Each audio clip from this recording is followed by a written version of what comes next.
আমরা পুরুষরা খুব অদ্ভুত। পুরুষরা কখনো সফল হতে চায় বাবা মায়ের জন্য,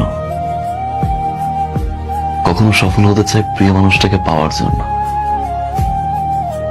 একটা সময় খেটে মরে স্ত্রী আর সন্তানের জন্য, পরিবার প্রিয়জনের হাসিতে হাসে, তাদের দুঃখে আবার কাঁদে। পুরুষ যখন নিজে বাঁচতে চায় তখন আর সময় থাকে না।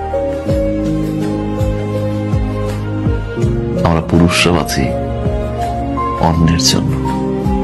কিছু কিছু পরিবর্তন মানুষ নিজেই করে, আর কিছু কিছু পরিবর্তন মানুষের জীবনে আসে যেটা সে কখনোই চায় না, কখনোই আশা করে নাই। এরকম অনেক জিনিস ঘটে, সেটা আমার জীবনে বহুবার ঘটেছে। আমি যেটা করতে চেয়েছি সেটা করতে পারিনি। আমি যাকে আঁকড়ে ধরতে চেয়েছি সে আমাকে ফেলে চলে গেছে, বা যাকে আমি স্নেহ দিতে গেছি সে আমাকে ঘৃণা করেছে। পুরুষ মানুষকে তো সারাদিন পরিশ্রম করে ক্লান্ত হয় পরিবারের চাপে, অশান্তি। জীবনটা একটা পচা তরমুজ হয়ে গেছে। তরমুজের উপরটা কিন্তু দেখলে বোঝা যায় না যে ভিতরে কি ভালো না পচা। সবাই খালি আমার গাড়িটাই দেখে, কিন্তু আমার কষ্টটা কেউ দেখে না, বুঝতেও চায় না। কাউকে ভালোবাসতে পারছি না আমি,